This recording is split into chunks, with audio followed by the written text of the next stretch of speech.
Have you ever wondered how some people can just seemingly talk for hours and hours without ever becoming boring, yet you struggle with maintaining basic conversation without overthinking everything? Maybe you have to wear headphones in public at all times or avoid social outings because you're just too afraid of being embarrassed or judged by others. Well, to a large degree, I have been in that very same situation myself. I know, you would not have guessed, right? Talking to people without a script basically frightened me, and so my social anxiety played up, and I even avoided going grocery shopping alone until I was 18 years old out of a fear of how that would look. But before we go into the tips, we first need to think about where general social anxiety stems from. And we do that by thinking about what an anxiety is. An anxiety, is always a fear of something happening in the future. It could be being judged, ridiculed, humiliated, bullied, or even screwing up. And so our fear of something happening in the future prevents us from really being in the present and engaging with people. Of course, we're not going to cure social anxiety disorder today, but between that and actual social butterflies, there is a broad spectrum of awkwardness that we can at least improve on. So, because it took me 18 years to go grocery shopping alone, in memory of that, I have compiled a list for you of 18 different tips and insights to help you become better at social skills, as how I learned it, overcome your social anxiety. And I'll promise I'll try to keep it short. So first, as compiled by Verywell Health and medically reviewed by Dr. McIntyre, there are factors that influence social anxiety. Things are like biological markers, such as having increased blood flow to the amygdala, creating a fear response, or even being genetically predisposed to having fear responses, being taught to be fearful, like environmental factors, getting it from an authority figure in your childhood, physical appearance, so maybe standing out too much might make you feel like you will get bullied, temperament, so there is temperamental factors, inhibitions in other areas could be a good sign for social anxiety disorder, or a excessive fear for new social situations. So I really want to zoom in a little bit on the environment factor. All the things during our life that have taught us to be more socially anxious. Well, one thing is very clear, that if you were bullied, for example, you are going to be more careful not to stand out in the future. We all understand that. So the presence of bad memories can make you be more fearful in the future. But there's also something else. There's also the lack of good memories that can make you socially anxious. And what can happen there is what I read in this amazing book, How to Talk So Your Kids Will Listen and How to Listen So Your Kids Will Talk. It's really is a parenting Bible, so if you're going to be a parent soon, get this book. Having overprotective parents, is what the book mentions, also instills a fear of the world in you. If you are, as a parent, wanting to protect your kid from all possible danger and don't let them fall and make mistakes and learn from them, they are going to have little practice in having that social muscle and trying out new things and know that it will be alright. And this is also what happened to me, because although I have had a great childhood, at least with a great father that is a great parent, he was somewhat overprotective to me because he realized at a young age that I was gonna be autistic, and he ended up being right. But I wasn't diagnosed by then. Facing so many struggles in school, he didn't want me to stand out too much and get bullied. So he discouraged me from wearing dress shirts and trying to have nice shoes that are fancy, because if I stand out too much, I'll be picked on easier, just like he was in his childhood. And so by protecting me and insulating me from the world, he instilled a fear of being myself, trying out new things, engaging with people, because of a fear that they would bully me or judge me. A lack of good memories, and the way that we can scientifically call it is a lack of socialization, is also a reason why you can become more socially anxious. It is all about making sure that this social muscle that we have is being used so that you don't think that there is something bad waiting around the corner. And if you want to really practice with your social muscle, you're going to get better at it. So the only way that we can really get out of our social anxiety trap is by slowly but surely exposing yourself to it and practicing the social muscle, so you'll get better at it. And now we can actually get into the tips. First, we'll talk about things regarding to the fear of being judged. 1. Most people are too occupied with themselves to really care about what you're doing. This reminds me of a very famous painting from Peter Bruegel called Landscape and the Fall of Icarus, where we can see one of the most momentous fails in history happen, seeing Icarus flying too close to the sun and therefore the wax in his wings is melted and he falls down into the sea. The painting, however, depicts it as something that just happens somewhere in the background. And you can see that the farmer in the foreground is just minding his own damn business. Of course, this happens in the time before cameras and TikTok where it could get captured, but the essence is that most people don't really care about what's happening to you. Number 2. To us, our mistakes seem very obvious and grand, and so we think that it is a big deal. But to other people, it absolutely is not. But the difference here is because we have to experience our lives through the first person. That means that our eyes are looking at our problems through a magnifying glass, exploding small things into large sizes. But when it comes to other people, we are often just side characters or NPCs in their lives. So they are so occupied with themselves, that was tip 1, and just like with Icarus, in the painting, our mistakes just happen in their background, they'll probably forget about it quite soon.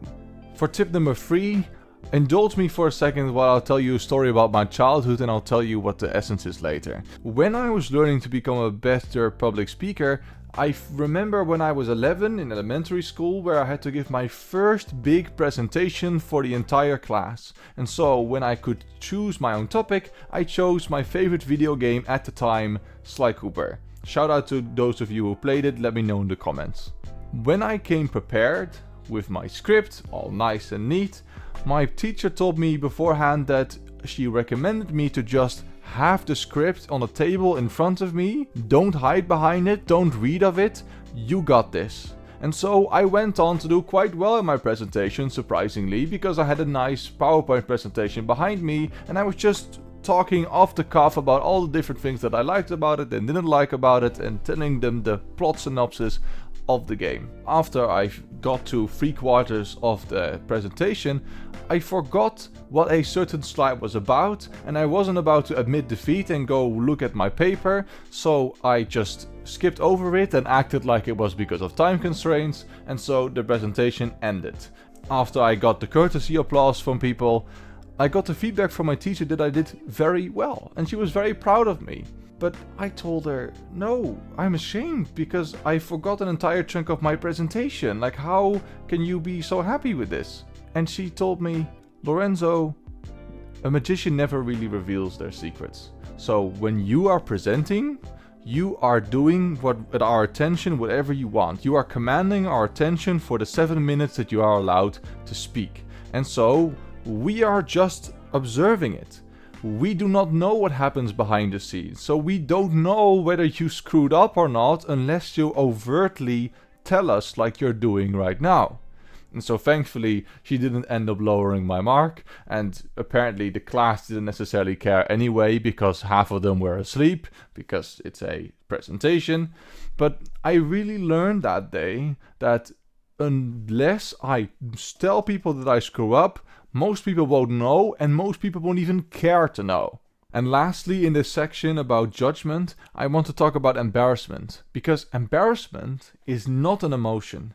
It is your mind realizing after something happened that it might not have been socially acceptable. But who cares about social norms? Screw the darn social norms. We ain't no darn conservatives in this household, man. Only you then can allow yourself to feel embarrassed. And so don't. Because if you want to do something, do it with full conviction. Wear what you want that makes you feel good. You do you, boo. And all the other tips are talking about how to have better conversations.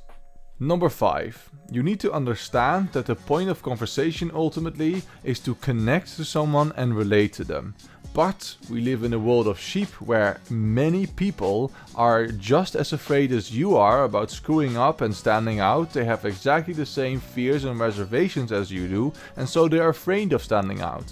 But what I would say is that don't be afraid of standing out. Being the fool sometimes can really help break the ice and allow other people to open up as well, getting the ball rolling and being able to make a deep connection later. You would need to be vulnerable for that anyways, but it takes some balls in order to stand out.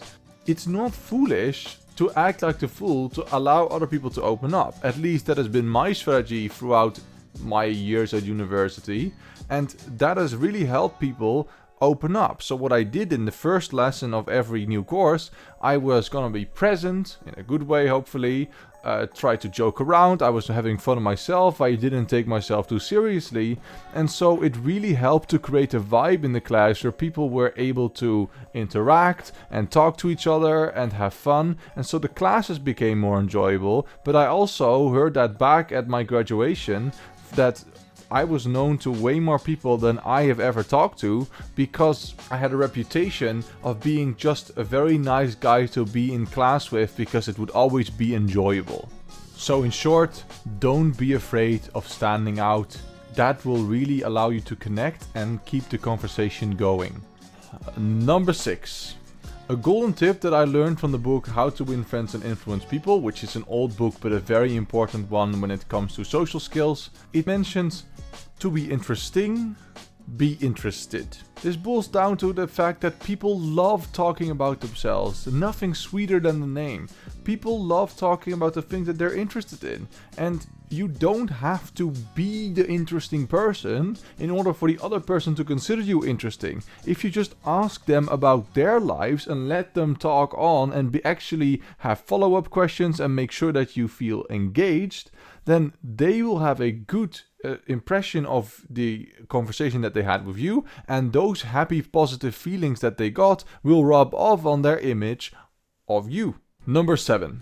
This is related to the previous tip, but if you're asking interestedly about someone else's life, you actually need to find things that you are curious about in order to engage properly. You don't need to be knowledgeable about whatever the other person is talking about in order to come across as interested, because you just have to ask good follow-up questions. Really engage with what the other person is saying, so you are listening with your ears and not listening with your mouth, just waiting for them to stop talking to respond. You need to do something what they're saying, and that is easier if you're actually interested in what they're saying. Number 8. I will steal this quote from Bill Nye the Science Guy when he said, "Everyone you will ever meet will know something that you don't." And so I would say, by all means, explore. Not all the interesting bits about someone will be shiny pearls that are laying on the surface. You might actually need to dig for it a little bit by asking good questions, asking follow-up questions, because you can always learn something new from whoever you meet. I think we are at number 9 at the moment. Conversations should be fun for you too. It's not just a chore or a small talk that you have to get through in order to get to interesting bits. Ask the questions that you really want the other person to answer. Find the interesting angles in what they have to say and ask about it, because you can't fake sounding interested. And because you are a part of the conversation as well, you can steer the conversation in any direction by asking the questions that you really want the answer to. Number 10, and this is really the last number that I'm going to be counting on my hands. If you can't get yourself to sound interested in what you're talking about, don't expect the other person to be interested in it. Passion is infectious. People really like listening to people who are passionate about stuff, so by all means go off, talk about the weird things that you like, but also being enthusiastic in the way that you're talking about something makes someone else more engaged as well. Number 11. Whenever it is your turn to speak, make sure that you repeat the essence of what the other person said last in order to kind of pull whether you are on the same page, which is good practice in general, because then someone could correct if you are not on the same page and you are actually talking about the same thing. It also has the added benefit of giving you some more time to think about what you're going to answer, but most importantly, it makes the other person really feel heard when you make the effort to really understand what they're saying. On that note, Number 12 is, when answering, make sure that you acknowledge what the other person said and build upon it. If you wanted to have a conversation where you are just yapping and waiting for the other person to finish in order to say your piece regardless of what they're saying, we have political debates for that. A good conversation is more like a ping pong match where you are serving and receiving and making sure the ball stays in the air. You want to have the improv yes and method and make sure that you are seeing where the conversation is going by building upon each other's thoughts. A mistake that I very often see people make, because it's just a habit for them, is saying yes, but, and then add something that doesn't disagree with what the other person is saying.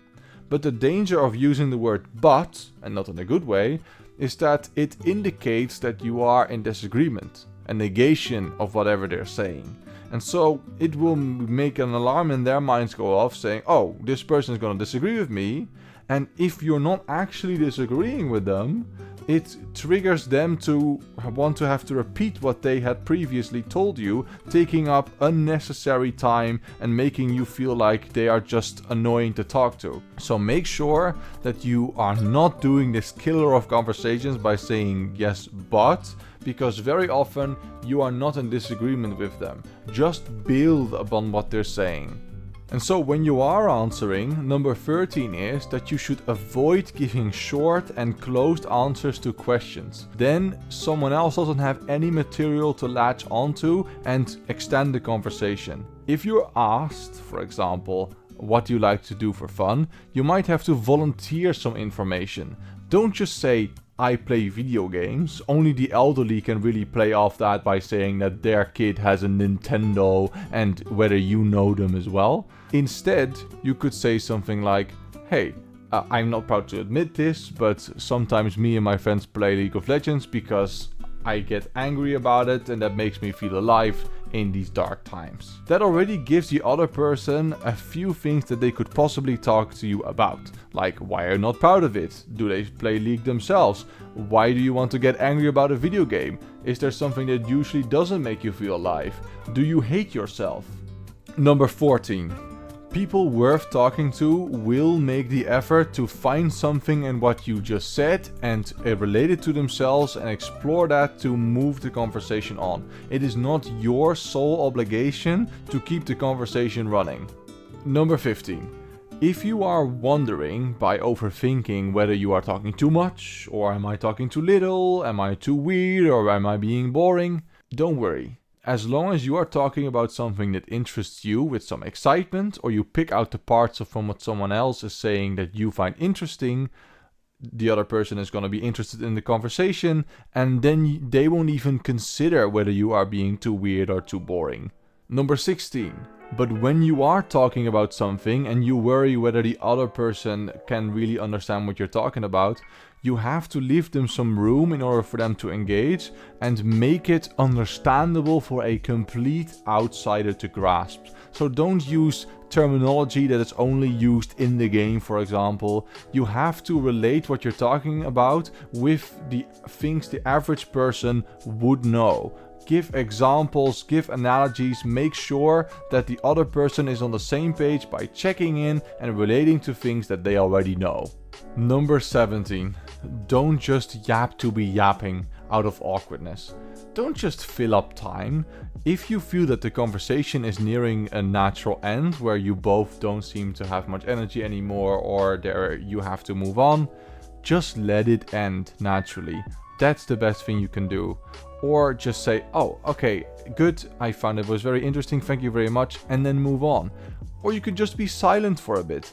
You are not a dancing monkey that is tasked to entertain the other person with your amazing conversational skills and banter.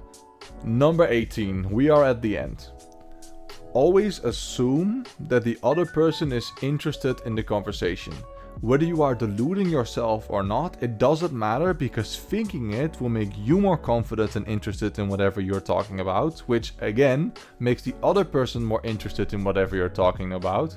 And you just have to trust then that if someone really didn't like talking to you, they would make it known, not just by body language and other mysteries that I, as a neurodivergent person, are not able to decipher, but people don't always have the social grace to just wait for you and sound interested all along the way.